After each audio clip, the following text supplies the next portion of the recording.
कुंपणानेच शेत खाल्ले, भ्रष्टाचारी पोलिसांवर गुन्हे दाखल झालेच पाहिजेत.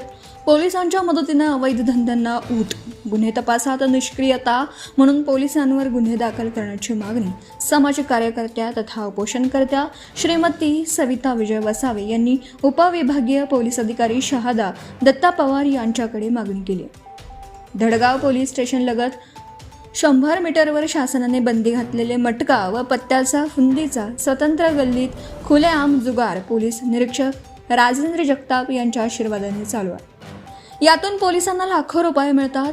धडगाव बस स्थानकात अवैध प्रवास वाहतुकीची सुळसुळाट.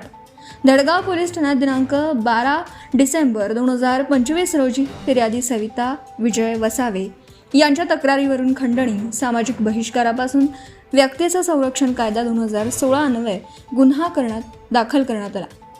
सदरच्या गुन्ह्यात पोलिसांनी कायद्यानुसार कलमे लावली नाही. या गुन्ह्यात एकूण 6 आरोपी आहेत.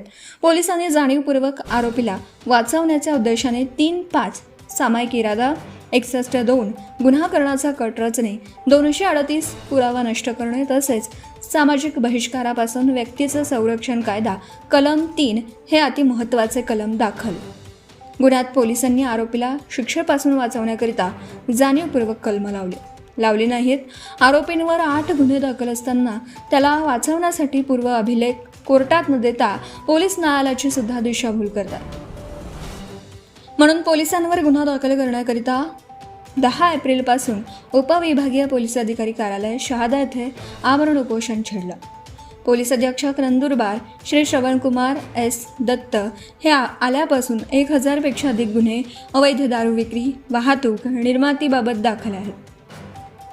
नंदुरबार जिल्ह्यात सर्रास पद्धतीने मोठ्या प्रमाणात अवैध धंदे, अवैध गावठी, हातभट्टी दारू विक्री, निर्माती व वाहतूक, भूमाफिया यांचे विरुद्ध गुन्हे दाखल न करणं, गोरगरीब लोकांना न्यायापासून वंचित ठेवणं, राजकीय वर्धहस्त असलेले गुंडांना अभय देणं या विरोधात कायम सामाजिक जाणीव असलेले सामाजिक कार्यकर्ते आवाज उठवित असल्याने तो आवाज दाबून टाकण्यासाठी सदर अप्रामाणिकरित्या अवैध, बेकायदेशीर, बोगस कायद्याचा सतत गैरवापर करून सामाजिक कार्यकर्ते यांचे विरुद्ध खोटे गुन्हे दाखल करून हद्दपार सारखी गंभीर स्वरूपाची कार्यवाही सुरू करून त्रास देणं हा त्यांचा मुख्य हेतू आहे.